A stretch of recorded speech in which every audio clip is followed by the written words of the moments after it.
Tito, nakakagulat ka naman. Pasensya ka na. Nakaramdam din kasi ako ng uhaw eh. Sige ho, Tito. Nagulat lang talaga ako. Babalik na ako sa... Sandali. Baka naman pwedeng magkwentuhan muna tayo. Bumangon lang talaga ako para uminom ng tubig, Tito. Hindi para makipagkwentuhan sa inyo. Huwag mo nga akong talikuran. Bastos kang kausap ah. Bakit kasi sa akin ka pa makikipagkwentuhan? Maaga pang pasok ko sa trabaho bukas. Isa pa, hindi ko obligasyon na makipagkwentuhan sa'yo, ni hindi nga tayo close eh. Bakit hindi mo gisingin si nanay para kayo na lang ang mag-usap? Ikaw ang gusto kong makausap eh. Hindi mo ba naiintindihan yon? Wala rin akong obligasyon na intindihin ang gusto mo. Hindi ako si nanay. Baka nakakalimutan mo. Kung wala ako rito, sa kangkungan na kayo pupulutin ng nanay mo. Wow! Ang kapal naman ng mukha mo magsalita. Para sabihin ko sa inyo, may trabaho ko at kaya kong buhayin ang sarili ko, pati si nanay. Ikaw lang ang nagpupumilit na gumastos dito. Pero alam mo, napag-isip-isip ko lang, tama lang naman na gumastos ka dahil hindi ka naman namin bisita. At mas lalong hindi namin gusto ni nanay ng isa pang palamunin. Taon 2002, Tuburan, Cebu. Lumaki si Rosel sa pamilya ng mga masahista. 12 anyos pa lamang siya ay ginagawa niya na yon sa kanyang ama na laging pagod sa trabaho. Maganda naman ang buhay nila noong nabubuhay pa ang kanyang tatay. Nakakapag-aral pa siya at nabibili lahat ng mga kailangan niya. Ngunit nagbago ang lahat noong inatake sa puso ang kanyang ama habang nagmamaneho ng truck. Doon na nagsimula ang kagipitan sa kanyang buhay. Nakapag-aral pa rin ang babae pero hanggang high school na lamang ang kinaya. Hindi na siya kayang pag-aralin sa college ng kanyang inang pagmamasahe lamang ang hanap buhay, kaya hindi na siya nagpilit pang mangarap magkolehiyo. Alam niyang hindi yon kayang abutin ng kanilang kakarampot na kita mula sa pagmamasahe. Kaya naman, nang tumuntong sa wastong edad, agad siyang pumasok sa isang spa sa bayan bilang therapist. Noong una ay masakit sa katawan. Mula 10:00 ng umaga hanggang 7:00 ng gabi, hawak niya ang likod, braso at paa ng iba't ibang kliyente. May mababait, may bastos at mayroon ding mapanghusga. Pero tiniis niya ang lahat dahil sa kanilang pangangailangan. Hindi man kalakihan ang kinikita niya roon, ay sapat na yon para maasahan siya ng kanyang ina. Kahit papaano ay napapakinabangan na siya sa paghahanap buhay. Nakakapagbigay siya para sa bigas at ilan pang gastusin, kaya nakakapagpahinga na ang kanyang ina sa pagtatrabaho. Pag-uwi ni Rosel, bitbit niya ang isang plastic bag na may lamang 2 balot ng lutong ulam at pansit bihon na paborito ng kanyang nanay. Naabutan niya ang inang nakaupo sa papag, pinupulikat na ang mga kamay dahil sa dami na nagpahilot buong araw. Oh, nandyan ka na pala. Nakabili ka ba ng ulam? Hindi ko na kaya magluto. Namamanhid na mga kamay ko. Opo, Nay. Bumili na ako ng lutong ulam tsaka pansit. Mukhang marami nagpahilot sa inyo ngayon ah. Marami nga. Pero yung ibinayad sa akin ay dumaan lamang sa mga kamay ko. Ibinayad ko na sa utang natin para hindi na pabalik-balik maningil dito si Estong. Ay, mukhang kailangan ko na magkaroon ng makakatuwang sa buhay. Nakakatulong na po ako sa inyo, Nay. Ibig kong sabihin, yung makakatuwang ko na sa lahat. Oo nga't nakakatulong ka na sa akin, pero ganun na ba ang buhay natin? Hanggang ngayon, Rosel, hindi ko pa rin nararanasan ng mahabang pahinga. Puro trabaho pa rin ako sa edad kong ito. Kung ganun, gusto niya pang maghanap ng bagong makakasama sa buhay? Ganoon na nga. Nanliligaw kasi sa akin yung suki ko sa pagmamasahe. Yung bagong nangungumpahan doon kina Lydia. Kayo pong bahala, Nay, kung makakatulong po talaga siya sa inyo. Pero kung makakapagpabigat lang siya at makakadagdag lang sa konsumo natin, huwag na lang po kayong magpaligaw. Bakit ba mas marunong ka pa sa akin? Nagpapaalala lang po ako, Nay. Kayo na nga po ang may sabi na katuwang ang gusto ninyo. Huwag mo na akong pakailaman sa diskarte ko. Basta ikaw, ayusin mo ang trabaho mo. Kapag nagkaroon ka ng customer na mapera at nagustuhan ka, patulan mo na agad para may makapag-ahon naman sa akin sa kahirapan. Kung may kapatid ka lang sana, baka yun pang nakapagpayaman sa akin. Ikaw kasi, pahina-hina ka eh. Kontento ka na lang sa kakarampot mong sahod sa pagmamasahe. Hindi rin naman po kasi ganun kadali makahanap ng trabaho, Nay. Kung mag-iinarte pa ako, baka lalo lang akong walang kitain. Ay nako, huwag na natin pagtalunan yan. Maghanda ka na lang na makakain ng makapaghapunan na tayo. Inaantok na rin ako. Hindi yun ang unang beses na ipinamukha ng kanyang ina na wala siyang kakayahang payamanin ang natitira niyang magulang. Ilang beses na ring sinabi sa kanya na kung may kapatid lamang siya ay baka naging maganda ang kanilang buhay. Napabuntong hininga na lamang si Rosel habang inihahanda ang kanilang hapunan. Nakatayo siya sa may lababo sa kusina sa likod ng kanilang bahay. Nakabukas lang yon dahil walang dingding ang kanilang kusina. Ang banyo naman, ilang hakbang pa ang layo sa bahay, gaya ng pangkaraniwang palikuran sa mga probinsya. Habang inililipat niya sa mangkok ang biniling ulam, bigla na lamang siyang natigilan nang makarinig ng sunod-sunod na alulong ng aso sa labas. Sa hindi malamang dahilan ay biglang nagsitayuan ang mga balahibo niya sa katawan. Sumilip siya para hanapin kung nasaan ang asong umaalulong, pero mukhang nanggagaling yon sa malayong lugar. Kanino bang aso yon? Nakakatakot naman. Kinaaling Celis yata yun, Nay. Pambihira naman talaga ang mga yun, oo. Di man lang saway ng alaga nila. Nakakaperwisyo na eh. Imbis na sulsulan ng ina, ay nanahimik na lamang ang dalaga. Batid niyang may hindi pagkakaunawaan ang kapitbahay nilang si Aling Celis at ang kanyang nanay dahil sa utang nila na hindi pa rin nababayaran. Ayaw niyang mas lumala pa yon dahil kapag ginipit sila ng ginang ay tiyak na sila ang dehado. Bagamat kinikilabutan, sinubukan na lamang niyang hindi pansinin ang naririnig na alulong ng aso. Ngunit nang akmang papasok na siya sa kusina, bigla namang nakaagaw pansin sa kanya ang malaki at itim na pusang mabilis na napadaan sa labas ng kanilang bahay. Dali-dali niyang inilapag ang mangkok para sundan niyo ng tingin, pero bigla na lamang yung nawala. Napakabilis ng pangyayari, kaya napatulala na lamang siya habang iniisip kung totoo nga ba ang nakita niya o guni-guni lamang. Nang sumunod na araw, mas ginabi pa ng uwi si Rosel dahil nahirapan na siyang makasakay. Nang makababa siya sa kanto ay mag-aalas 8 na ng gabi. Mga 10 minuto pa siyang maglalakad bago makarating sa kanilang bahay. Kinuha niya sa bag ang maliit na flashlight para tanglawan ang kanyang daraanan. Nakakailang hakbang pa lamang siya nang maramdaman niya na tila may sumusunod sa kanya. Akala niya nung una ay guni-guni niya lamang yon, kaya hindi niya pinagtuunan ng pansin. Pero maya-maya pa, dinig na dinig niya ang mabibigat na hakbang. Sa pagkakataong yun, sigurado na siya na nakasunod ngayon sa kanya. Doon na siya biglang napalingon. Itinapat niya ang ilaw roon, pero wala naman siyang nakita, maliban sa mga bakas ng paa. Pero ang kanyang ipinagtataka, mukhang hindi naman yon bakas ng paa ng isang tao. Sa hindi malamang dahilan, bigla na lamang siyang kinilabutan. Dala ng takot ay mas binilisan na lamang niya ang paglalakad. Ngunit ilang sandali pa, agad siyang napatili nang maramdaman ang mabigat na bagay sa kanyang balikat.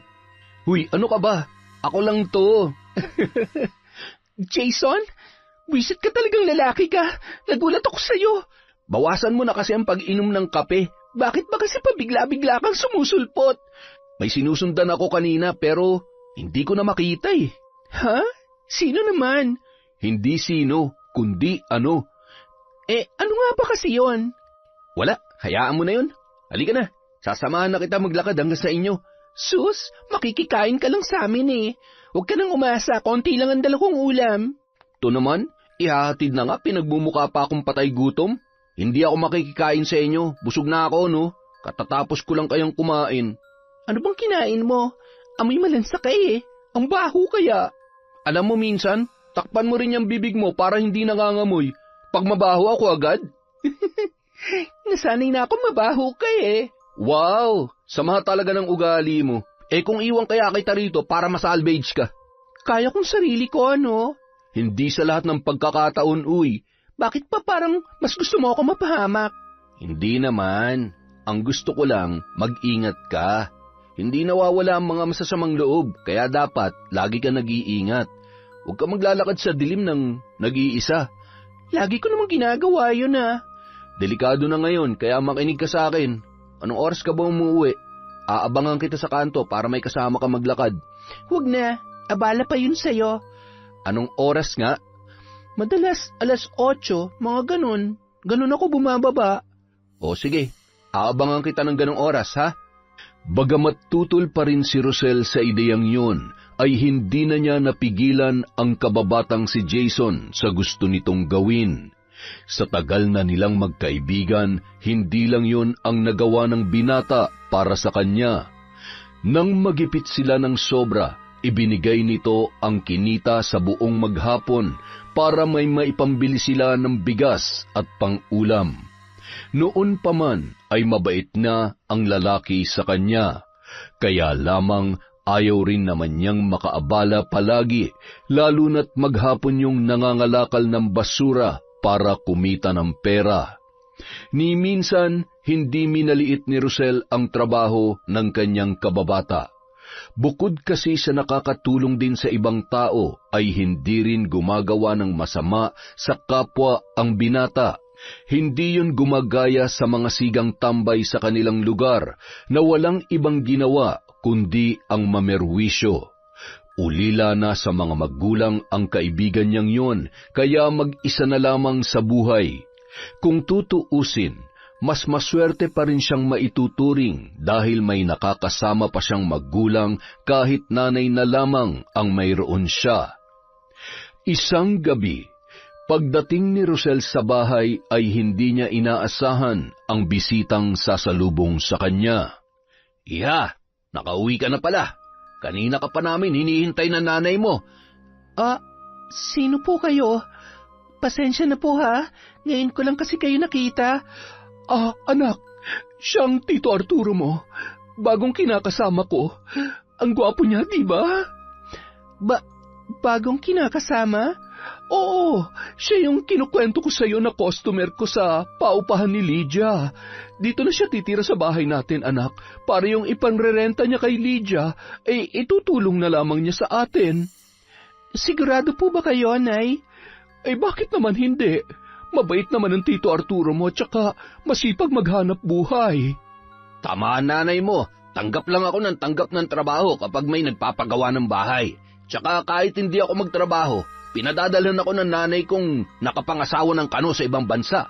Kaya huwag ka mag-alala, iha. Hindi ako magiging pabigat sa inyo. Ako ang mas makakatulong sa inyong mag-ina. Sa kabila ng magagandang sinabi ni Arturo, hindi pa rin kumbinsido si Rosel. Mas bata kasi ng 10 taon sa kanyang ina ang lalaki. Mukha namang halos magkaedad lamang ang dalawa dahil maalaga sa sarili si Pasita. Pero para sa kanya, hindi pa rin sapat ang kanyang mga narinig at nakikita para lubos na pagkatiwalaan ang lalaking yon. Pakiramdam niya ay mayroon pa yung itinatago sa kanilang mag-ina. Noong una, naging maayos naman ang pakikitungo ni Arturo kay Rosel. Masipag nga ang lalaki, Maagang nagigising para magluto at minsan ay ipinag-iigib pa siya ng panligo bago pumasok sa trabaho. Mula nang tumira yun sa kanila ay hindi na nagmamasahe pa ang kanyang ina para makapagpahinga. Kapag may trabaho, madalas wala sa bahay si Arturo. Foreman yun sa construction. Ang tanging nakikita niya lamang na problema ay malala kung maglasing ang lalaki. Tuwing sweldo, sinusundo pa ni Pasita sa inuman dahil hindi na makauwi sa tindi ng kalasingan. Ay, gusto ko pang uminom. Bilhan niyo pa ako ng alak. Puro ka nalang inom, Tito. Imbis na nagpapahinga na kami ni Nanay, napupuyat pa kami sa pagsundo sa'yo. Rosel, ano ba? Huwag mo nga pagsalitaan ng ganyan ng tito mo. Lasing lang siya kaya siya ganyan. Kung ayaw mo akong tulungan, mauna ka na matulog. Yan na naman kayo, Nay eh. Hindi naman ito ang unang beses pero kinukonsinti niyo pa rin yung kinakasama niyo. Malaki na itutulong ni Arturo sa atin. Kaya ayusin mo naman yung trato mo sa kanya. Nay, may trabaho naman ako. Hindi ko kailangang umasa sa kanya. Paano ko, ha? Marami tayong utang na hindi pa nababayaran. At malaki na itutulong ni Arturo sa mga yon. Kaya kung wala kang magandang sasabihin sa kanya o kung hindi mo siya kayang pakisamahan na maayos, tumahimik ka na lang. Ayoko makarinig si Arturo na masasakit na salita mula sa'yo dahil kapag hiniwalayan niya ako, itatakwil kita. Masakit para sa dalaga na marinig yon mula sa sarili niyang ina. Doon nagsimula ang hindi nila pagkakaintindihan. Hindi nagtagal, dumagdag pa ang kakaibang kilos ni Arturo. May pagkakataong nahuhuli ni Rosel ang lalaki na inaamoy-amoy ang mga panloob niyang nakasampay. Noong una, pinalampas niya lamang yon dahil baka mali ang kanyang iniisip. Pero nang sumunod na pagkakataon, naging mas malala na ang kinakasama ng kanyang ina. Isang gabi, nagising ang dalaga dahil sa isang masamang panaginip. Nakakita siya ng nakakakilabot na nilalang at nakipagtitigan pa yon sa kanya. Pawisan siya nang bumangon at nanunuyo pa ang kanyang lalamunan, kaya napilitan siyang lumabas ng silid. Pumunta siya sa kusina para uminom ng tubig, pero matapos niya yung lagukin, muntik na siyang mapasigaw nang biglang tumambad sa kanyang harapan si Arturo. Tito, nakakagulat ka naman. Pasensya ka na. Nakaramdam din kasi ako ng uhaw eh. Sige ho, Tito. Nagulat lang talaga ako. Babalik na ako sa... Sandali. Baka naman pwedeng magkwentuhan muna tayo. Bumangon lang talaga ako para uminom ng tubig, Tito. Hindi para makipagkwentuhan sa inyo. Huwag mo nga akong talikuran. Bastos kang kausap ah. Bakit kasi sa akin ka pa makikipagkwentuhan? Maaga pang pasok ko sa trabaho bukas. Isa pa, hindi ko obligasyon na makipagkwentuhan sa'yo, ni hindi nga tayo close eh. Bakit hindi mo gisingin si Nanay para kayo na lang ang mag-usap? Ikaw ang gusto kong makausap eh. Hindi mo ba naiintindihan yon? Wala rin akong obligasyon na intindihin ang gusto mo. Hindi ako si Nanay. Baka nakakalimutan mo. Kung wala ako rito, sa kangkungan na kayo pupulutin ng nanay mo. Wow! Ang kapal naman ng mukha mo magsalita. Para sabihin ko sa inyo, may trabaho ko at kaya kong buhayin ang sarili ko, pati si Nanay. Ikaw lang ang nagpupumilit na gumastos dito. Pero alam mo, napag-isip-isip ko lang, tama lang naman na gumastos ka dahil hindi ka naman namin bisita at mas lalong hindi namin gusto ni Nanay ng isa pang palamunin. Dahil sa galit sa mga nasabi ni Rosel, nasaktan siya ni Arturo nung gabing yon. Pero nanlaban ang dalaga at sinubukang gantihan ang lalaki. Kaya lamang ay nagising ang kanyang ina at siya pa ang inakusahang unang nanakit kay Arturo. Bukod pa ron, ginawan pa siya nito ng kwento para mas lalo silang magkasira ng kanyang ina. Sinubukan naman niyang kausapin si Pasita pero mas pinaniwalaan nito si Arturo, kaya hindi na siya nag-aksaya pa ng panahon na magpaliwanag. Akala niya si Arturo na ang pinakamalalang problema niya, pero hindi pa pala. Biglaan ang naging pagdating ng kapatid ng kinakasama ng kanyang ina at tahasang sinabi na doon na lang muna sa kanila titira dahil 2 lamang ang kwarto sa kanilang bahay at may kaliitan pa yun sa sala natutulog ang kapatid nitong si Oyong. Unang kita pa lamang niya sa lalaki ay hindi niya na yun gusto, lalo na ang paraan nito kung paano tumingin sa kanya. Tulad ni Arturo, may halong pagnanasa. Pakiramdam tuloy ni Rosel ay hindi na siya ligtas sa sarili nilang pamamahay. Kung noon ay nagagawa pa niyang tumambay sa kusina pagkatapos maghapunan mula nang dumating ang lalaki, ay hindi niya na yun nagagawa dahil kakailanganin pa niyang dumaan sa sala kung saan yun madalas nakahilata. Ay, nakakainis talaga. Hindi na ako makagalaw na maayos sa bahay. Bakit? Dahil pa rin ba sa kapatid ng Tito Arturo mo? Ano pa nga ba? Ang nakakainis pa, hanggang ngayon, wala pa ring trabaho ang lalaking yon, kaya dagdag palamunin pa. Hindi man lang makaisip na maghanap ng trabaho. Umaasa na lang sa kapatid niya magkano din lang naman ang naibibigay nun kay nanay. Hindi kaya mas maganda kung bubukod ka na lang? Kaya mo namang mangupahan, diba? Oo, kaya ko naman, pero iniisip ko kasi si nanay Paano kapag siya na lang ang naiwang mag-isa ron? Lasinggero pa naman pareho yung magkapatid. Hindi naman kakayanin ng konsensya ko kapag may nangyari masama sa kanya dahil sa 2 yon. Sabagay, pero ang hirap niyan ha? Paano naman kung mabastos ka rin doon? Walang ibang tutulong sa'yo. Kapag sinabi mo naman sa nanay mo, hindi ka pinaniniwalaan. Yun pa nga ang isang inaalala ko Mukha talagang manyak Paano kaya kung doon ka na lang muna sa amin? Seryoso ka ba? Ganun din yun. Iiwan ko pa rin si nanay. Tsaka masyado na kayong marami sa bahay niyo para makisiksik pa ako. Anong ang gagawin mo? Kung doon ka pa rin sa inyo, pareho kayo ng nanay mo na malalagay sa alanganin. Basta, hindi ko siya pwedeng iwan doon. Bahala na, gagawan ko na lang siguro ng paraan na mapaalis yung Oyong na yun sa bahay. Sa amin naman yun Sa tatay kong bahay na yun, kaya wala silang karapatan doon. Buti pa, kausapin mo na lang yung kapatid ng tito mo, para mas madali. Para namang makikinig sa akin yun. Masyado siyang asa sa kapatid niya, kaya malabong mangyari ang sinasabi mo. Kung ganon, maging alerto ka na lang. Huwag masyadong mahimbing ang tulog. Babawan mo lang para kapag may ginawang masama ang lalaking yon, makakalaban ka. Tsaka lagi ka rin maglagay ng balisong sa ilalim ng unan mo. Kapag pinagtangkaan ka, gripuhan mo agad. Wow, parang sanay na sanay ka. Bakit, may nagripuhan ka na ba? Siyempre wala pa. Turo lang din sa akin yan ni nanay. Malay mo naman magamit mo. Hindi ko ipagdarasal na magamit ko yon, Chacha. Bukod kay Jason, isa si Chacha sa mga napagsasabihan niya ng mga saloobin at mga hinaing sa buhay. Pinsan niya si Chacha sa side ng kanyang ama. Noon pa man ay malapit na sila sa isa't isa at halos magkapatid na ang turingan. Madalas silang magkita tuwing walang pasok sa trabaho. Kadalasan inaabot pa sila ng gabi sa galaan.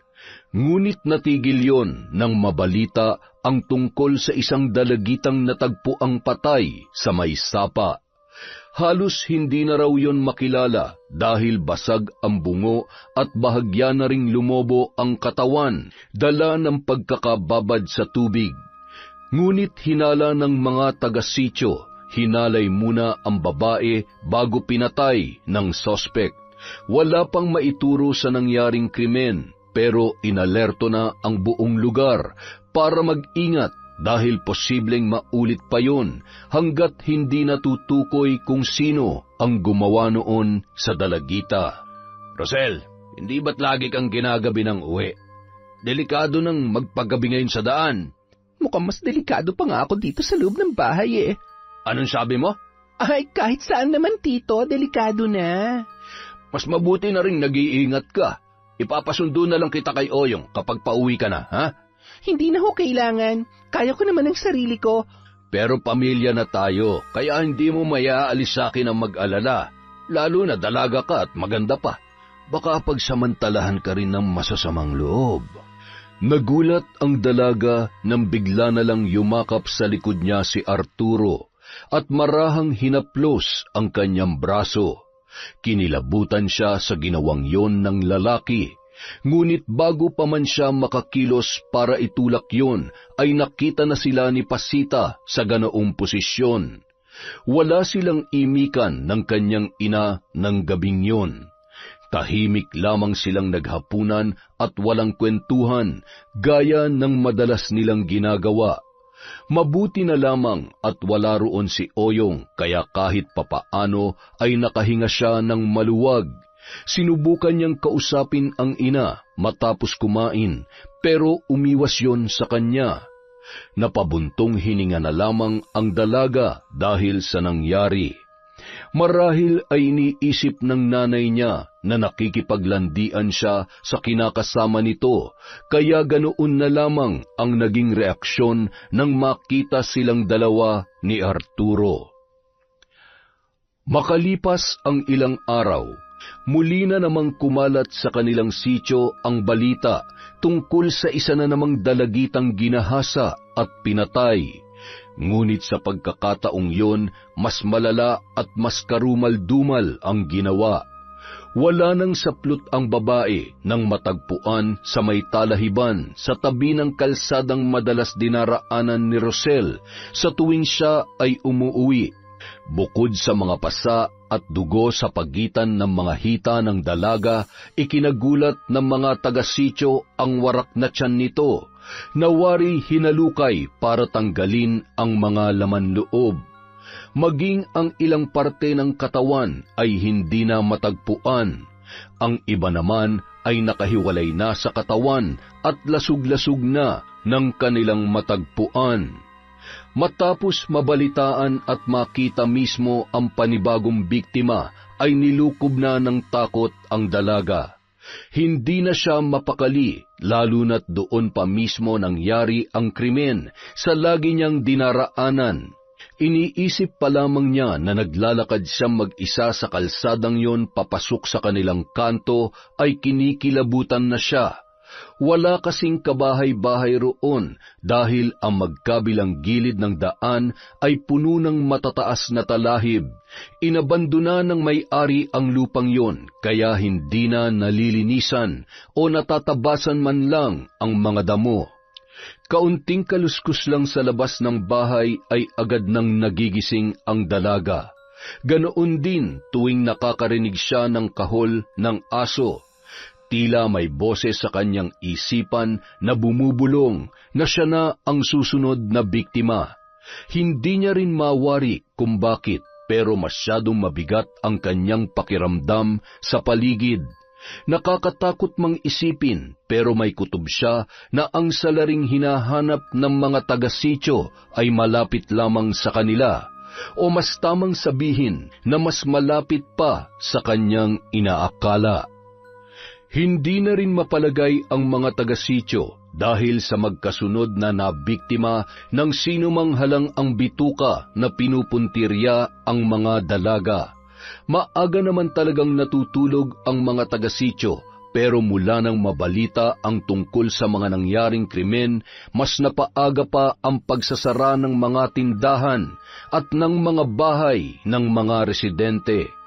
Pinagbawalan na ang mga kabataan, lalo na ang mga dalagita, na magpagala-gala sa pagsapit ng dilim. Doon na rin inalala ni Rosel ang kanyang kaligtasan. Kaya naman kahit nahihiya sa kaibigan, ay kinausap pa rin niya si Jason. "Oh, himala, naligaw kaya ta rito sa bahay. Mula nung maging magkaibigan tayo, ngayon ka lang pumunta rito ah."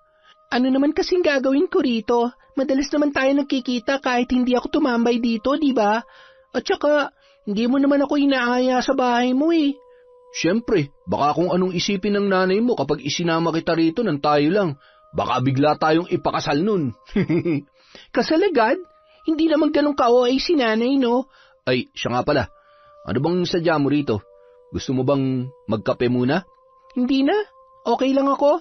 May sasabihin lang sana ako sa'yo." "Ano yun?" "Di ba, inaabangan mo naman talaga ako sa may kanto tuwing umuwi ako?" "Oo, bakit? Ititigil ko na ba? Ha? Hindi. Ano kasi, ipapakiusap ko sana sa'yo kung pwedeng gawin mo na lang lagi. Natatakot kasi ako eh. Alam mo naman yung nangyari dun sa 2 dalagita, di ba?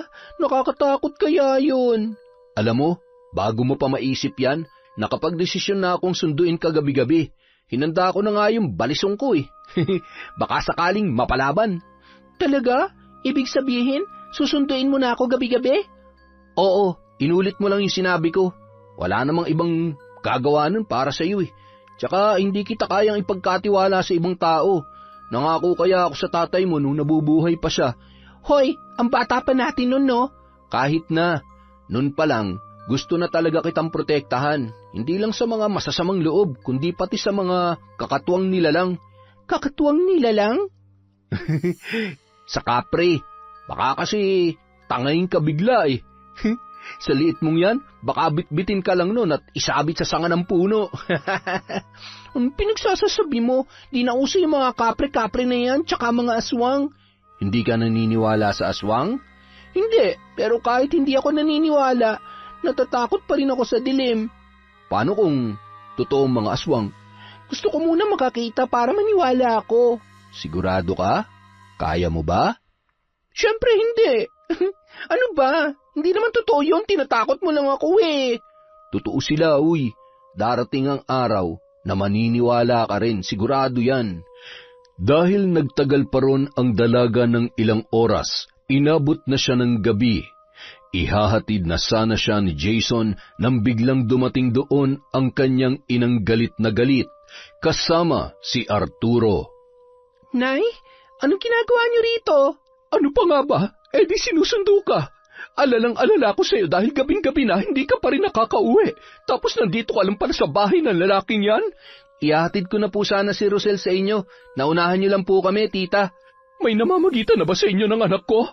May nakapagsabi sa akin na ikaw ang madalas na sumusundo kay Rosel sa kanto tuwing gabi. Palagi kayo magkasama kaya hindi kayo makakapagsinungaling sa akin. Nay, bakit naman kami magsisinungaling sa'yo? Wala naman kaming ginagawang masama. Ngayon nga lang ako pumunta dito sa bahay ni Jason eh. Napasarap lang ang kwentuhan namin kaya... Nagkukwentuhan lang ba talaga kayo? Sa itsura ng lalaking yan, mukhang hindi gagawa ng mabuti. Jason, pumunta ka sa bahay bukas. Mag-uusap tayo. Nay, ano ba to? Walang ginagawang masama sa akin si Jason. Ako nga ang pumunta rito eh. Rosel, hayaan mo na. Ako nang bahalang makipag-usap kay tita bukas.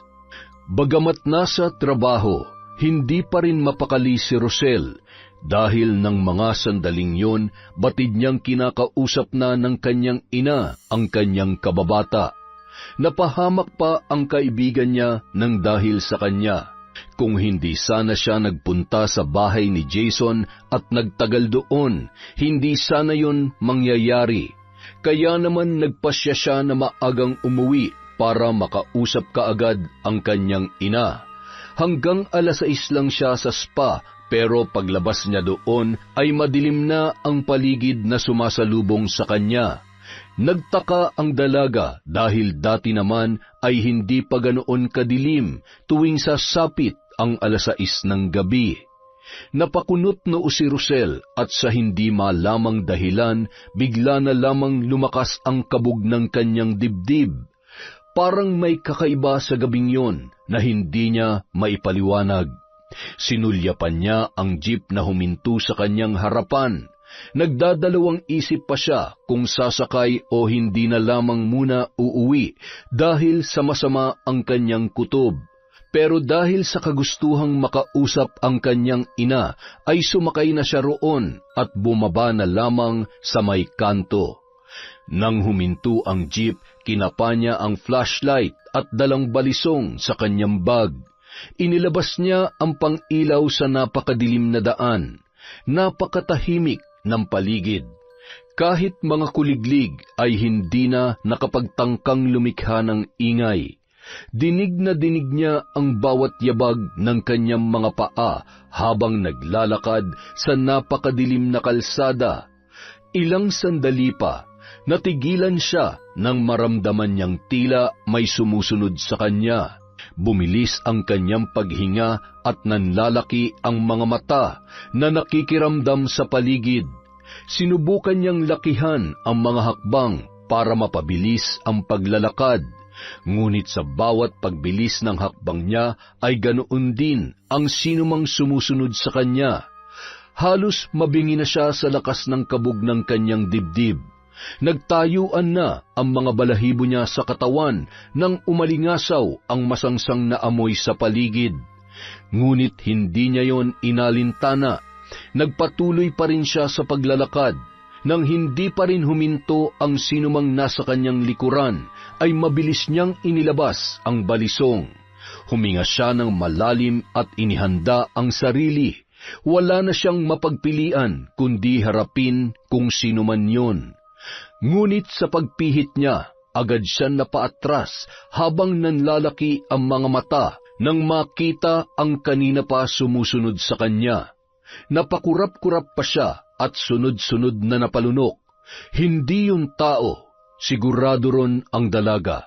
Pero hindi rin niya alam kung anong klaseng nilalang ang nasa kanyang harapan. Halos kasing laki niya yon, pero namumula ang mga mata na wari naglalagablab sa galit. Nakalawit ang mahaba at matulis nitong dila na parang gutom na gutom at takam na takam sa kanyang nakikita.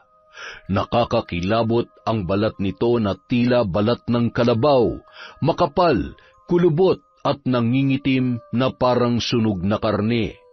Ngunit ang mas nakaagaw pansin sa kanya ay ang mukha nito na tila mabangis na aso at ang mahabang kuko na animoy tari ng manok. Akmang tatakbo na ang dalaga nang biglang may humablot sa kanyang kamay at hinila siya papalayo sa lugar na yon. Sa kanya lamang nalaman kung sino yon nang makarating na sila sa parteng maliwanag dahil sa mga kabahayan. Kinakabahan niyang sinulyapan ang sinumang sumagip sa kanya. Jason, salamat at dumating ka. Bakit kasi ang aga mong umuwi? Buti na lang naisipan kong maagang pumunta sa may kanto. Kung hindi, napahamak ka na ron. Teka, ano ba yung nilalang na yon? Kanina pa ako sinusundan nun at nakakatakot ang itsura niya. Hindi ko nakita eh. Anino lang ang nakita ko nung dumating ako ron tapos biglang tumakbo papalayo. Hindi yung tao, Jason. Sigurado ako. Kung ganun, sa tingin mo, ano yung nakita mo? Hindi ko alam pero hindi kaya aswang ang nakita ko kanina. Di ba sabi mo, totoong may aswang? Ano bang itsura nila? Sabihin mo muna sa akin kung anong nakita mo sa nilalang na yon. Para siyang tao pero nakakatakot ang itsura. Yung ulo niya parang mabangis na hayop tapos mahaba ang dila. Mahahaba rin ang kuko niya. Paano kung sabihin ko sa yung aswang nga nakita mo? Ano? May aswang na rito sa lugar natin? Oo, kaya mas kailangan mo mag-ingat. Iwasan mo nang lumabas na mag-isa tuwing gabi. Kahit hanggang madaling araw dahil aktibo pa sila ng ganong oras. Nawawala lang sila at bumabalik sa lungga nila pag unti-unti nang sumisikat ang araw. Pero bakit nagkaroon ng aswang dito sa atin? Ibig bang sabihin, aswang ang pumatay dun sa dalawang dalagita? Malakas ang kutob ko na matagal na may aswang dito sa atin pero hindi lang lumalabas dahil baka sinusubukan na nilang magbagong buhay. Hindi naman lahat ng aswang ay perwisyo at kalaban ng mga tao. Teka, bakit alam mo mga yan? Antingero ang tiyuhin ko, di ba? Ay, oo nga pala. Pero pwede bang bukas na lang tayo magkwentuhan tungkol dyan? Parang hindi ko na kaya makarinig pa ng nakakatakot na kwento Hindi pa nga ako nakakabawi sa nakita ko kanina. O sige, halika na. Ihahatid na kita sa inyo. Teka, makikita ka ni nanay. Baka kung ano na naman ang sabihin niya sa'yo. Huwag mo nang alalahanin yun, nakapag-usap na kami. Anong napag-usapan nyo? Ano sinabi sa'yo ni nanay? Hoy, ano nga? Ayaw kasi maniwala ng nanay mo na walang namamagitan sa atin. Ang gusto niya mangyari, panindigan na kita. Gusto niya magsama na tayo. Ano?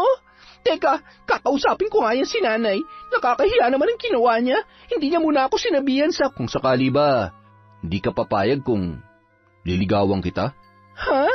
Ano bang pinagsasasabi mo? Iniisip ko lang kasi kung may iba pang paraan na hindi ka mapipilitang gawin ang gusto ng nanay mo. Gusto niya lang akong palisin sa bahay kaya niya yung ginagawa. Alam niyang hindi kami magkakasundo ng kinakasama niya kahit kailan, kaya gumagawa na siya ng paraan para ako na mismong umalis sa bahay namin. Nalungkot si Jason sa narinig niya mula kay Rosel. Akala kasi niya ay makukumbinsi pa niya ang kababata na sumama na lamang sa kanya. Sa mga nangyayari kasi ay mas mapoprotektahan niya ang kaibigan kung magkakasama na sila. Hindi naman niya gustong malagay sa isang sitwasyon na hindi pa handa si Rosel, pero nang sabihin sa kanya ni Pasita na kailangan niyang panagutan ng anak nito ay hindi na siya tumanggi pa. Pero nilinaw niya na wala namang namamagitan sa kanila at balak pa lang niyang manligaw sa dalaga. Walang nagawa si Jason kundi sumunod na lamang kay Rosel habang padabugyong naglalakad papauwi. At nang makarating sila sa bahay ng dalaga, ay kaagad noong kinumpronta ang kanyang ina. Nay, bakit nagdedesisyon kayo nang hindi niyo man lang ako sinasabihan? Ano bang hindi sinasabihan? Narinig mo naman kagabi nung sinabi ko kay Jason na mag-uusap kami, hindi ba? Ano pa bang inaasahan mong magiging resulta nun? Hindi magandang tingnan na palagi kayo magkasama. Kahit na sabihin mo magkaibigan lang kayo, walang maniniwala sa inyo. Hindi niyo ba alam na pinag-uusapan na kayo ng mga tao? Ano naman pong pakialam ko sa mga sinasabi nila, Nay? Magkaibigan lang talaga kami ni Jason. Nay naman, nakakahiya dun sa tao na pipilitin niyo siyang panindigan ako kahit wala namang dapat panindigan. Magkaibigan na kami mula pagkabata, pero malabo pang sinasabi niyo na magsasama kami dahil lang gusto niyo. Magsasama kayo ni Jason, tapos. Kung hindi mo yun gagawin, huwag ka nang umasa na may nanay ka pang babalikan sa bahay na ito. Halos hindi makapaniwala si Rosel na pinalalayas na siya ng kanyang ina. Pag-uwi niya pa lamang ay nakagayak na ang mga gamit niya at kahit anong pakiusap ang kanyang gawin, hindi na siya pinakinggan pa ni Pasita. Walang tigil sa pag-iyak ang dalaga habang nakasunod kay Jason. Wala na siyang mapagpipilian kundi pansamantala munang makituloy sa bahay ng kababata habang hindi pa siya nakakahanap ng malilipatan. Masyadong mabilis ang pangyayari. Hindi ko maintindihan si nanay. Hindi ko alam kung bakit bigla na lang siyang naging ganun sa akin. Itatakwil niya ako kapag hindi ako sumama sa'yo. Pasensya ka na, Rosel. Hindi ko rin naman akalaing hahantong pala sa ganung desisyon ng nanay mo. Napahamak ka patuloy ng dahil sa akin. Hindi, wala kang kasalanan. Tinulungan mo na nga ako kaya dapat magpasalamat ako sa'yo. Ang totoo, tinanong ako ng nanay mo kung kaya ba kitang panindigan. At sinabi kong, oo, kaya siguro naging ganun ang desisyon niya. Kaya, pasensya ka na talaga. Ayoko namang mapilitan ka sa pagsama sa akin. Huwag ka mag-alala, bukas na bukas, tutulungan kitang makahanap ng malilipatan mo. Wala pa akong pera ngayon Binigay ko kay nanay yung sinahod ko nung nakaraan kaya wala pa akong magagamit sa pangungupahan kung sakali. Jason, kung ayos lang sana sa'yo, pwede bang makituloy na nga lang muna ako dito sa bahay mo? Oo naman. Hayaan mo na kung ano man ang iniisip ng ibang tao. Basta tayo, alam natin kung ano ang totoo. Tsaka, mas makakabuti na rin siguro yon para mabantayan kita mabuti. Ang laki ko namang abala sa'yo tapos makikitira pa ako sa bahay mo. Doon pa nga lang sa kinausap ka ng nanay ko na parang may namamagitan talaga sa atin, hiyang-hiya na ako sa'yo Tapos ngayon, magiging kargo mo pa ako dahil makikitira na ako dito sa bahay mo. Wala namang kaso sa akin yun. Kaya huwag ka na mag-isip ng kung ano-ano dyan. Magkaibigan tayo at tutulong ako sa'yo hanggat kaya ko. Mula nang tumira si Rosel sa bahay ni Jason ay tila gumaan ang lahat para sa kanya. Nakakatulog na siya ng mahimbing dahil alam niyang ligtas siya roon at malayo sa posibleng kapahamakan dahil sa kinakasama ng kanyang ina. Ngunit minsan, hindi niya maiwasang mangulila sa kanyang nanay, lalo na't nasanay siya na palagi silang magkasama at magkasabay kumain tuwing siya ay uuwi. Nakikibalita naman siya sa kanyang ina. Sumisilip siya sa bahay nila paminsan-minsan pero malamig pa rin ang pakikitungo ni Pasita sa kanya. Wari ipinaparamdam na hindi na siya dapat pa pumunta roon. Ngunit hindi nakaligtas sa kanya ang pangangayayat ng kanyang ina at ang pamumutla nito na parang may pinagdaraanan. Nang mga sumunod na araw, muli na namang nagulantang ang sityo nang matagpuan ang bangkay ng isang babae na nakumpirmang 20 anyos at anak ng isang magsasaka na nakatira sa may tabing ilog. Gaya ng ikalawang dalagita na naunang natagpuan, ang bangkay ay wala na ring saplot. Puno ng pasa ang katawan at halos hindi na makilala ang muka. Sa palagay ng mga tanod na nakakita sa bangkay ay ilang araw na yun doon bago pa man nila nakita.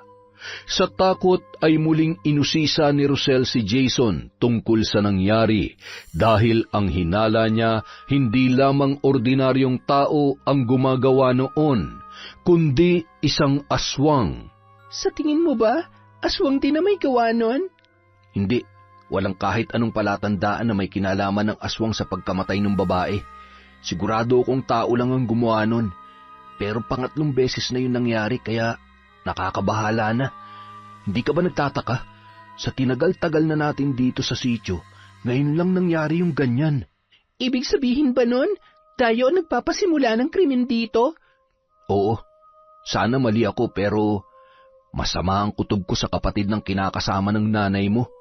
Si Oyong? Nakita ko kasi siya nung nakaraang gabi. Naglalakad siya mag-isa.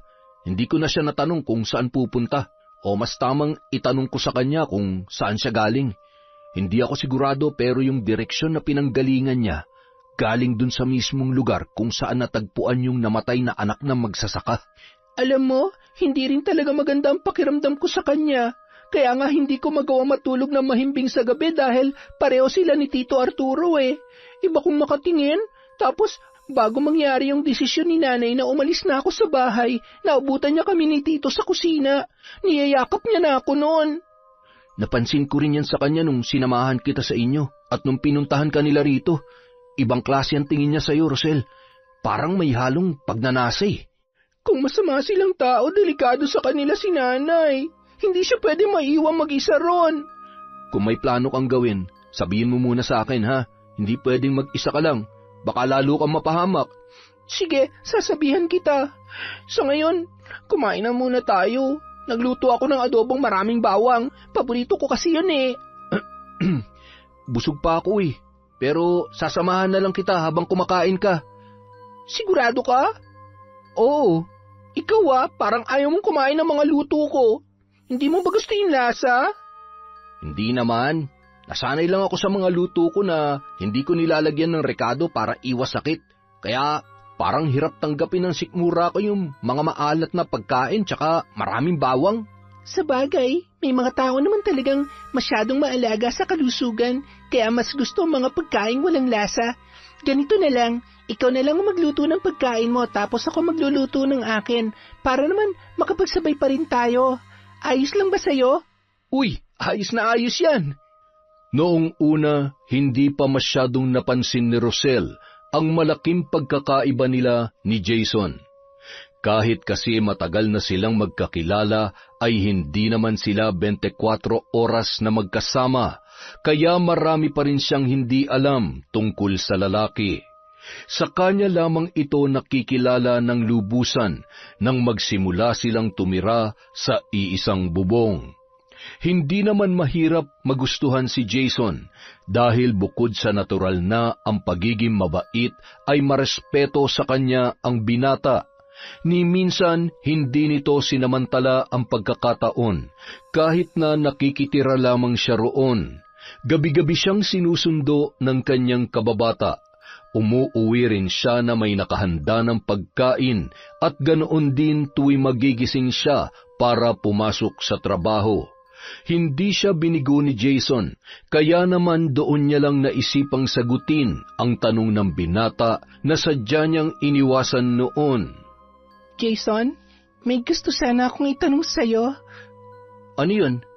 Seryoso ka pa ba dun sa sinabi mo na liligawan mo ako? Seryoso naman talaga ako ron pero ayokong isipin mo na sinasamantala kong pagkakataon kaya Nirespeto ko na lang yung gusto mo.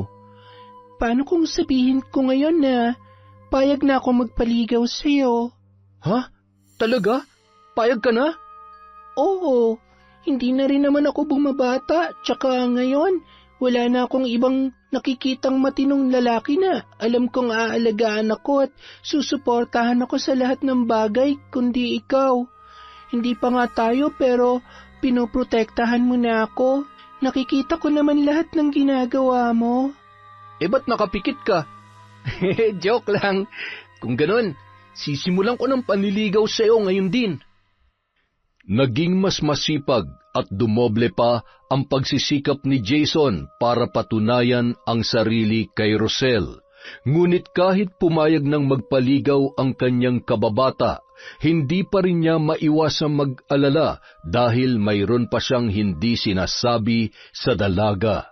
At hindi niya alam kung matatanggap yon ni Rosel oras na magdesisyon siya na aminin ang totoo.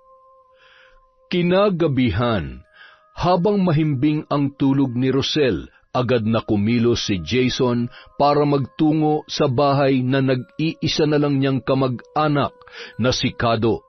Bakit ngayon ka lang pumunta rito? Pasensya na po, Chong. Hindi kasi ako makatsyempo. Sa bahay na nakatira si Rosel. Kung ganon, totoo nga ang nakarating na balita sa akin na nagsasama na kayo ng kababata mo. Ang tanong, alam niya na ba ang tungkol sa sikreto mo? Hindi pa, Chong. Hindi ko nga rin alam kung paano yun sasabihin sa kanya. Baka hindi niya ako matanggap. Dapat mong sabihin sa kanya ang totoo. Pero bago yon, may kailangan ka munang malaman. Ano po yun, Chong? May nagbabadyang panganib sa buhay ni Rosel. Panganib? Oo. Tama lang nakasama mo na siya, pero wag mo na siyang ibabalik sa pamilya niya dahil hindi siya ligtas doon. Bakit po, Chong?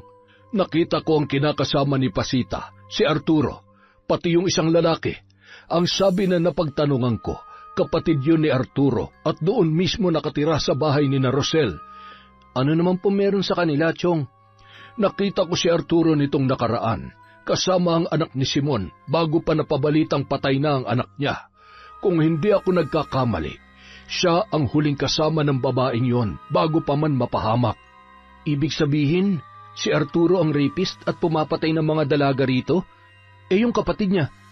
Jason, kapag nagkita at nagkalapit kayo ng lalaking yon, malalaman mo rin ang sagot sa tanong mo. Mas mabuti nang mapagtanto mo yon kaysa ako magsabi sa iyo. Mag-iingat ka at mas lalong ingatan mo si Rosel dahil siya ang pinupuntirya ng mga taong pinag-uusapan natin. Naging malaking palaisipan kay Jason ang sinabi ng kanyang tiyuhin. Hindi maganda ang kutob niya kina Arturo at Oyong, pero hindi pa rin malinaw sa kanya ang dahilan.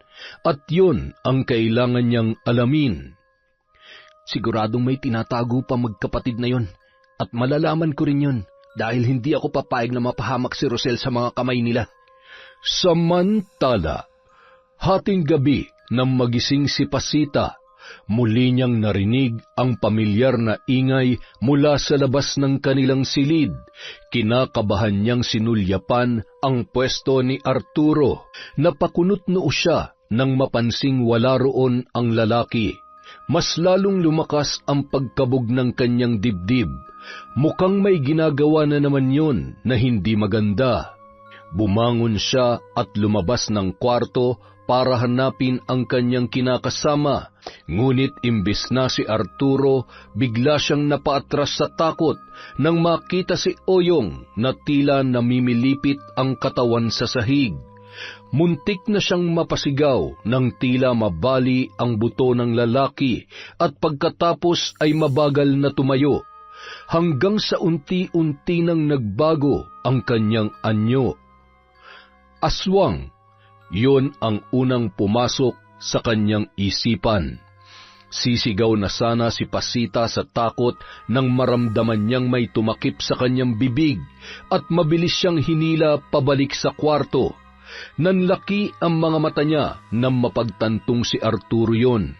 Kukumprontahin na sana niya ang lalaki nang bigla na lamang nitong binuksan ang isang botelya at hinayaang sumingaw ang nakakasulasok na amoy mula roon. Natulala na lamang siya at hindi na niya nagawa pang magsalita. Si Arturo naman, nakahinga ng maluwag nang matulala na lamang ang kanyang kinakasama. Nadala niya yon sa tulong ng panghihipnotismo gamit ang laman ng botelyang kanyang hawak-hawak. Hanggat nasa kanya yon at hindi pa nawawala ang epekto sa babae, ay hindi yun makakapagsalita tungkol sa kanyang nalalaman. Kailangan niyang protektahan ang lihim ng kanyang kapatid. Malaki ang naging sakripisyo ni Oyong para sa kanya.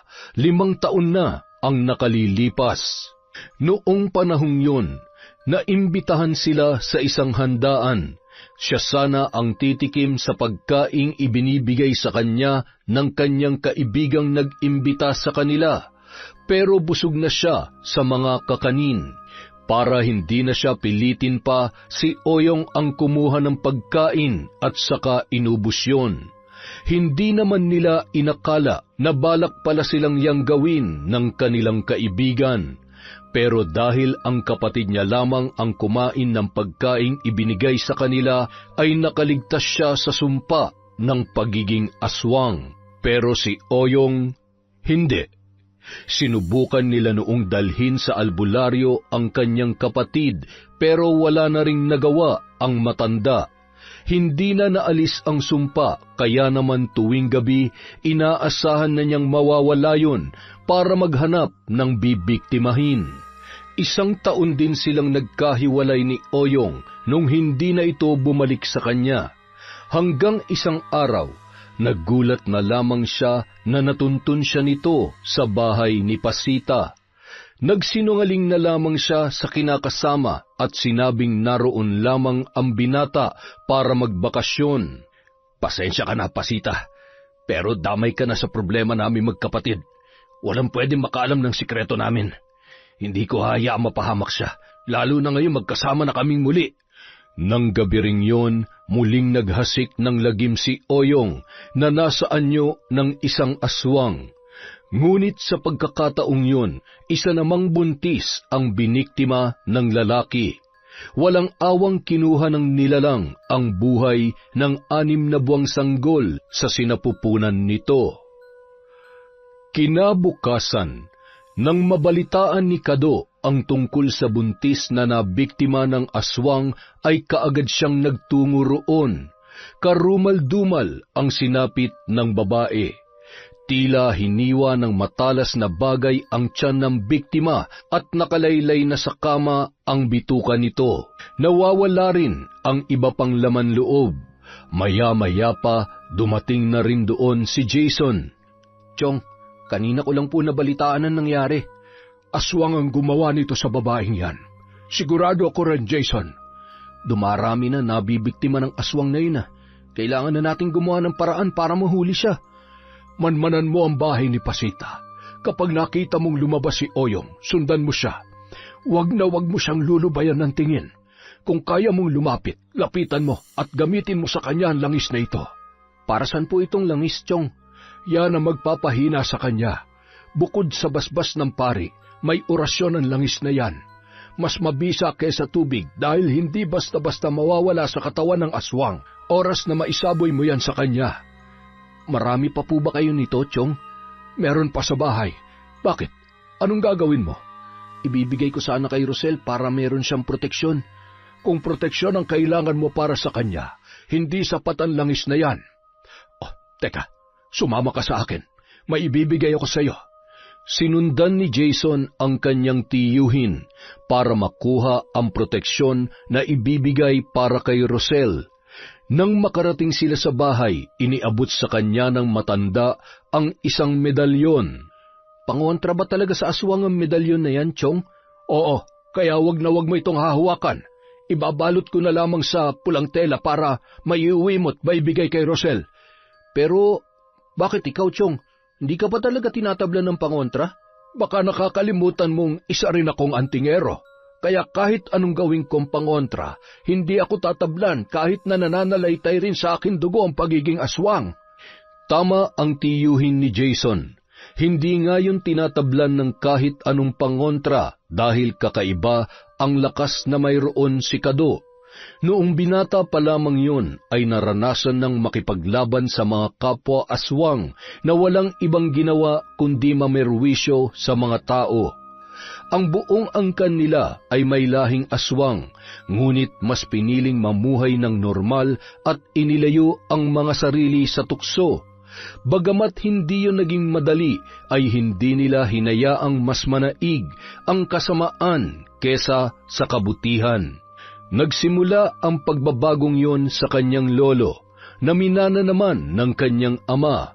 Kaya mula nung isilang siya, sinanay na siya ng kanyang mga magulang na kumain ng gulay at isda.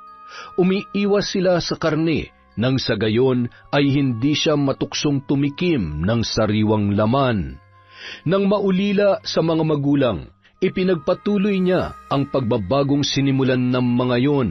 Umiwas pa rin siya sa karne.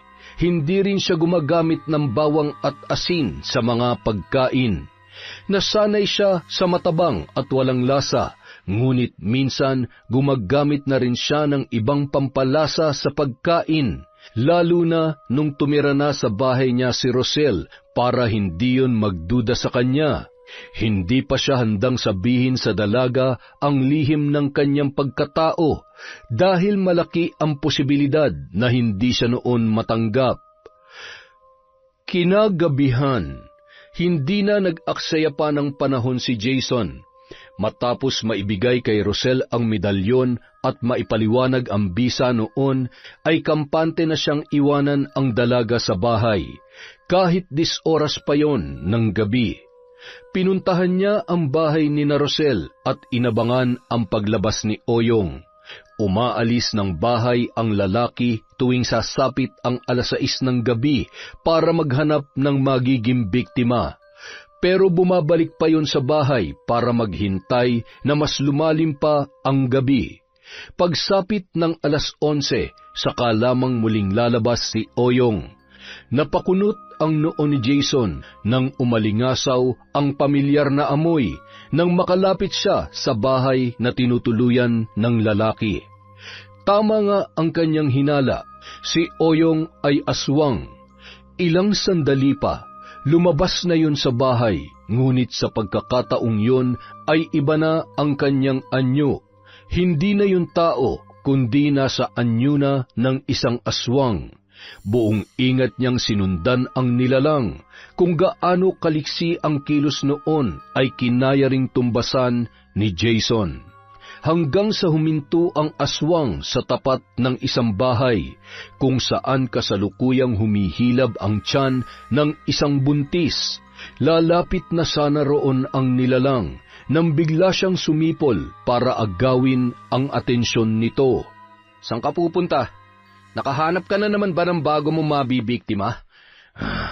Sino ka? Huwag kang makialam dito. "Bakit hindi ako makikialam? Tahimik at payapa ang buhay namin dito sa sityong to bago kayo dumating ng kapatid mo. Kilala kita, kaya sa oras na may mangyari sa babaeng nakatira sa bahay na yan, babalikan kita at ng pamilya ng bibiktimahin mo. Alam ko kung saan ka makikita tuwing kalat na ang liwanag, Oyong."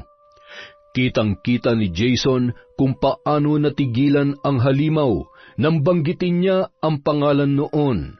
Laking gulat na lamang niya nang bigla yung kumaripas ng takbo papalayo, na wari takot na takot sa kanya. Napailing na lamang si Jason dahil sa panghihinayang. Hindi niya nagawa ang bili ng tiyuhin na isaboy sa katawan ni Oyong ang langis habang nasa anyo pa yon ng isang aswang. Kinabukasan, nabalitaan ni Jason na ligtas na nakapanganak ang babaeng sanay bibiktimahin ng aswang na kanyang nakita. Sinabi niya yon kay Kado. Matapos malaman yun, ay kaagad noong pinuntahan ang kapapanganak na sanggol para bigyan ng pangontra sa aswang. Siya naman ay hindi mapakali buong araw dahil pinag-iisipan niya kung paano sasabihin kay Rosel ang tungkol sa kanyang lihim. Ngunit hindi naman niya akalain na madidiskubre pa yon ng dalaga sa hindi inaasahang pagkakataon. Mag-aalauna noon ng madaling araw nang maalimpungatan si Rosel. Hindi niya maunawaan kung bakit ganoon ang kanyang nararamdaman. Pakiwari niya ay may mga matang nagmamasid sa kanya habang mahimbing ang kanyang pagkakatulog. Nagpalinga-linga siya sa silid na ipinagamit sa kanya ni Jason, pero wala naman siyang nakita roon. Gawa sa sawali ang itaas na bahagi ng dingding at konkreto naman ang ibaba ng silid, kaya komportable siya ron. Pero maya-maya napansin niyang hindi niya suot ang medalyon na ibinigay sa kanya ng binata. Pangontra daw yon sa aswang at iba pang masasamang elemento, pero bago siya matulog ay hinubad niya yon at ipinatong sa mesa sa gilid ng kamang kanyang tinutulugan. Akmang kukunin niya na yon nang mapansin niya ang may kalakihang butas sa dingding na sawali na tila ba sinadyang sirain. Napigil niya ang hininga nang bigla na lamang may gumalaw roon. Kinilabutan siya nang makita ang mapupulang paris ng mga mata na nakasilip sa butas. Sinabayan pa yon ng masangsang na amoy na pamilyar na para sa kanya. Pareho yon sa amoy na sumimoy noong unang beses siyang nakakita ng aswang. Jason! Jason! May nakasilip dito! Nang marinig ng binata ang kanyang sigaw, ay kaagad yung pumasok sa silid para tingnan ang kanyang itinuturo. Kitang-kita ni Jason ang mabilis na pag-alis ng nagmamay-ari ng mga mata na nakasilip doon. Rosel, isuot mo ang medalyon at huwag kang lalabas ng bahay. Pagkasabi noon ay mabilis na lumabas ang binata, dala ang isang punyal. Natakot siya para kay Jason, kaya agad niyang sinundan ang kaibigan. Suot-suot ang ibinigay noong medalyon.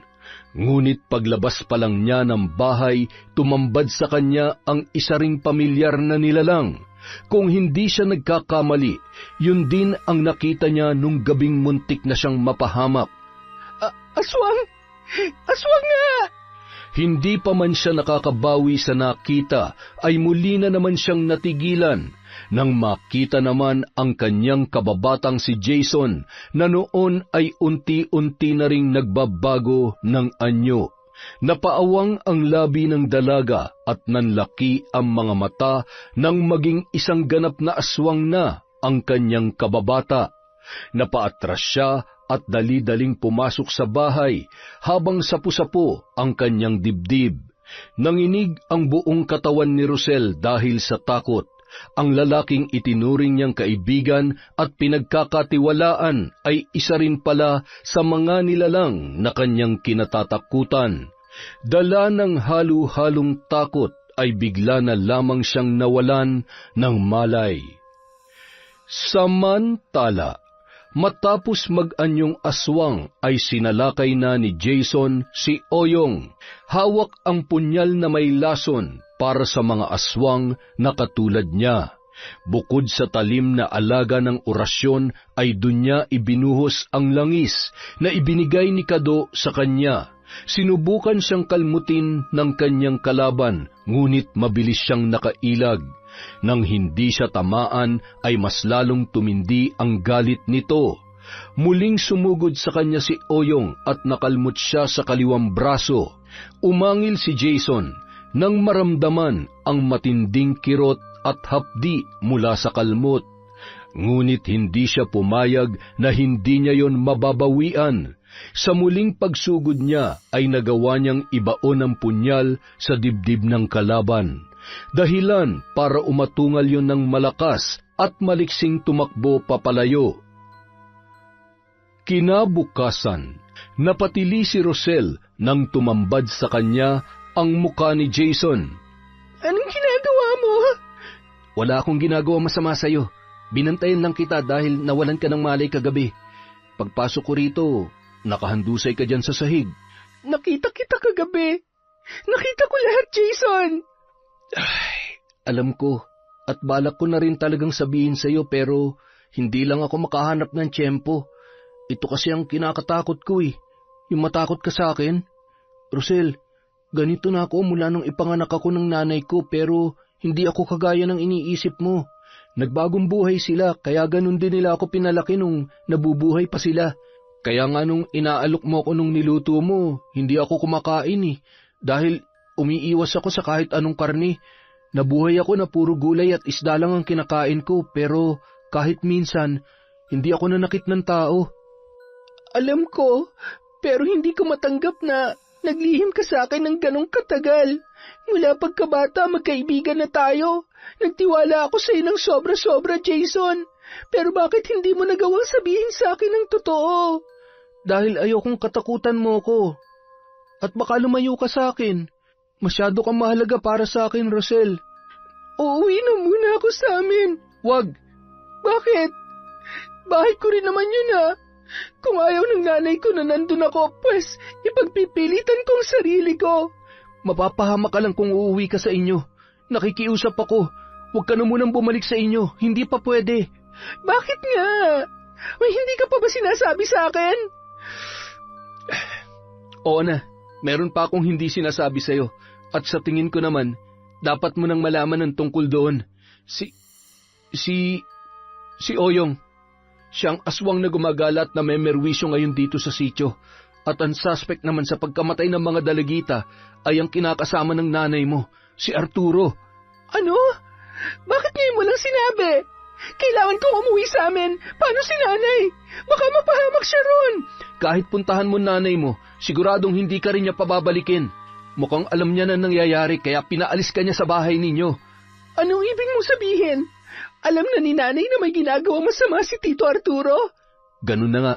Pero tuwing may natutuklasan siya, hinihipnotismo siya ni Arturo para hindi makapagsalita. Buti na lang, bago niya gawin yun, nagawa ka ng paalisin ng nanay mo dahil kung hindi, baka nilahian ka na ng Oyong na yun. Paano mo nalaman ang lahat ng yan? Matagal na ako nagmamanman sa kanila dahil yun ang bilin sa akin ng tiyongkado ko. Pero hindi pa sapat ang lahat ng nalalaman ko noon. Nung nakalaban ko si Oyong kagabi, napuruhan ko siya at sinundan ko siya hanggang sa bahay ninyo. Doon ko lang nalaman ang tungkol sa ginagawa ni Arturo sa nanay mo. Jason, si nanay! Iligtas natin ang nanay ko, parang awa mo na. Gagawa ko ng paraan para makuha siya pero hanggat maaari, huwag kang magdedesisyon na mag-isa ha.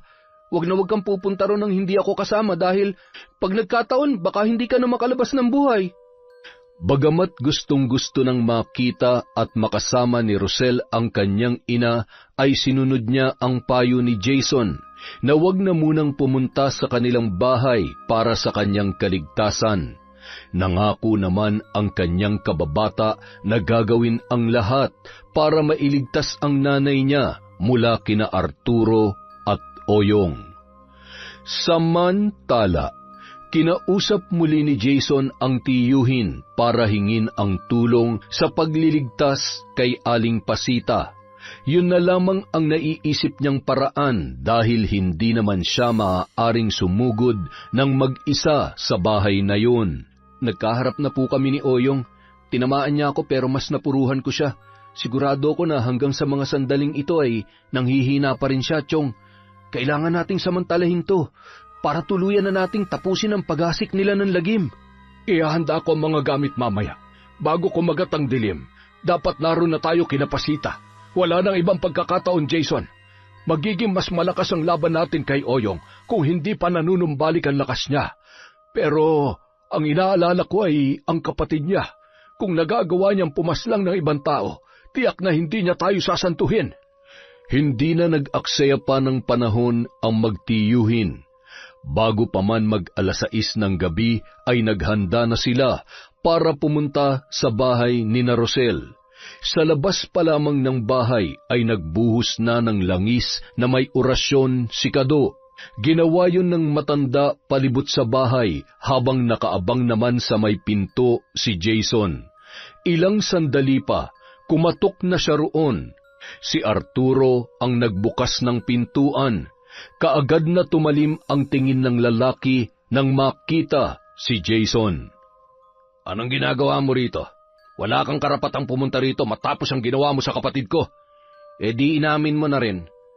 Alam ko na ang sikreto niyo magkapatid, kaya wala na kayo maitatago ngayon. Ilabas mo si Aling Pasita.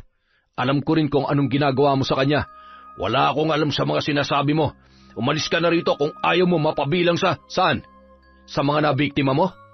Hanggang dalagita lang naman ang kaya mo, Arturo Kaya wag mo akong yabangan. Ngayon mo ilabas ang tapang mo. Huwag kang magtago sa lungga at magpanggap na mabuting tao dahil nabubulok ng pagkatao mong siraulo ka. Mas siraulo ka! Ang lakas ng loob mo sumugod sa hindi mo teritoryo! Tama ng satsat. Ilabas mo na si Aling Pasita kung ayaw mong dumanak ang dugo rito. Walang lalabas sa bahay na ito. Umalis ka na at huwag na magpapakita pa. Ngunit hindi nagpatinag si Jason sa mga pananakot ni Arturo. Hinintay niya lamang na maunang sumugod ang lalaki bago niya yon ginantihan. Nagpambuno ang dalawa sa loob ng bahay. Pareho silang malakas at walang gustong magpatalo, lalo na si Arturo na halos mag-apoy na ang mga mata dahil sa galit. Sa loob naman ng silid ay maririnig ang mahinang pag-ungol ni Oyong na tila nahihirapan na sa kanyang kalagayan. Sumigaw si Jason para pumasok na ang kanyang tiyuhin. Naalarma ang binata nang makitang inaabot ni Arturo ang patalim na nakapatong sa maliit na mesa at akmang sasaksakin ang naglalakad na si Kado papasok sa silid, kung saan nakaratay ang kanyang kapatid na si Oyong. Buong lakas niyang tinabig ang kamay ng matanda at sakayon itinulak padapa sa sahig. Nagpumigla si Arturo at sinubukan pa ring lumaban sa kanya. Ngunit sa pagkakataong yun, mas nangibabaw ang lakas ni Jason at nagawa niyang igapos ang magkabilang kamay ng lalaki sa likod nito para mahirapan ng makagalaw habang nakasubsob ang muka sa sahig. Nang makapasok naman si Kado sa silid, ay agad niyang nilapitan ang namimilipit na si Oyong. Kitang-kita niya ang pamamaga ng sugat na tinamaan ng punyal na ibinigay niya kay Jason. Dito na magtatapos ang paghahasik mo ng lagim sa sityong ito. Matagal ng tahimik at payapa ang lugar namin, pero nagawa mo pang manggulo. Hindi ka nararapat pang mabuhay dahil tiyak na mas marami pang buhay ang kukunin mo dahil sa makasarili mong hangarin. Huwag ka na magmalinis, tanda. Alam ko magkauri lang tayo. Tama ka, magkauri nga tayo. Pero hindi ako nandito para pumaslang ng mga tao gaya ng ginagawa mo. Magkaiba tayo dahil kailanman. Hinding-hindi ako mananakit ng mga taong wala namang ginagawang masama sa akin at sa aking angkan. Pero sa iyo na isang halimaw at walang awa sa mga taong walang kalaban-laban. Ito ang nararapat sa iyo! Itinarak ni Kado ang punyal sa dibdib ni Oyong at kaagad na sinimulan ang orasyon habang isinasaboy ang langis na laman ng kanyang daladalang botelya. Umatungal ang lalaki dahil sa matinding sakit na nararamdaman ng mga sandaling yon.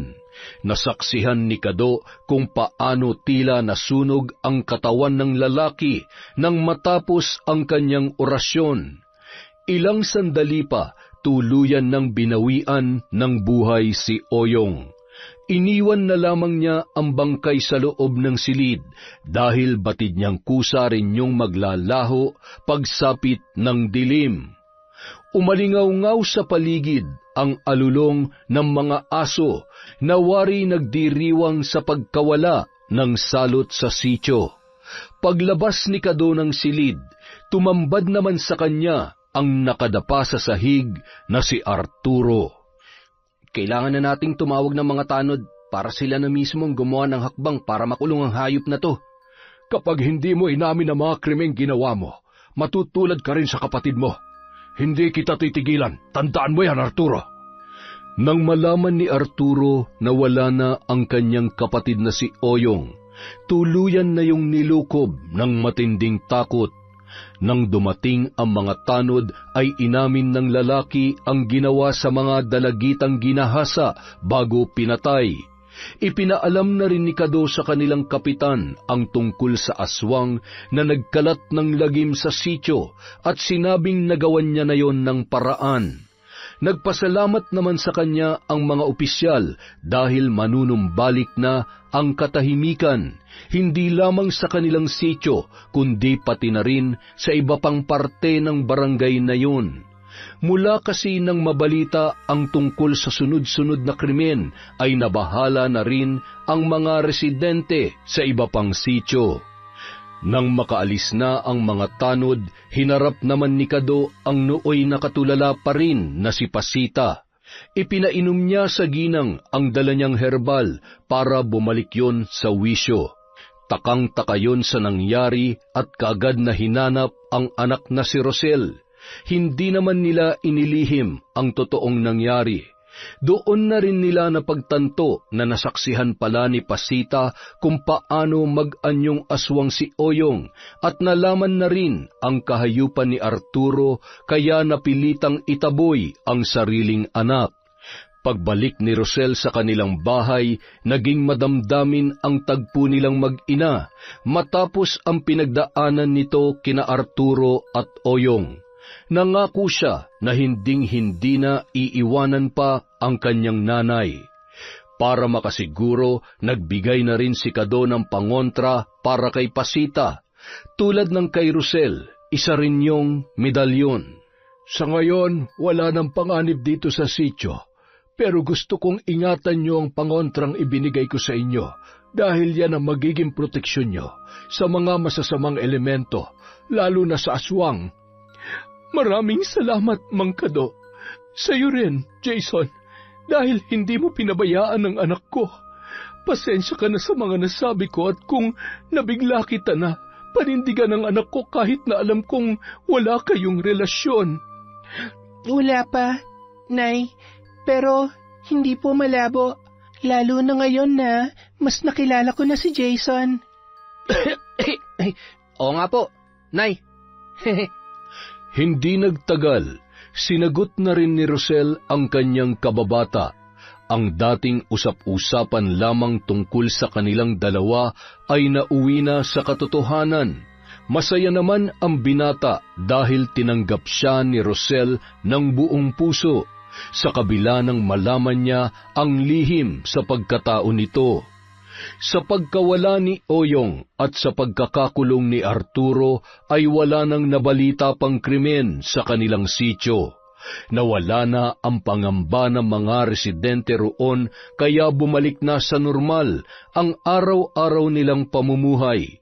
Ngunit para sa mas ligtas na kalagayan ng mga taga-sityo ay ginawan ng paraan ng kanilang kapitan na mailawan ang madidilim na parte ng kanilang kalsada. Kalaunan, nagkaroon na rin ng mga bahay doon. Ang malawak at bakanteng talahiban ay may bago ng nagmamay-ari kaya pinalinisan na rin yon para gawing manukan. Nawala na ang takot ni Rosel dahil bukod sa tahimik na ang kanilang lugar, kasama na rin niya ang lalaki na hindi man mayaman ay nangakong poprotektahan siya at aalagaan habang buhay. Yon! Grabe yung kwentong yon, napakaganda. Dahil dyan, wala po tayong shout-out. Sa susunod na po, medyo busy lang po ngayon si Enteng. Maraming salamat po sa walang sawang pagsuporta sa Kwentong Enteng.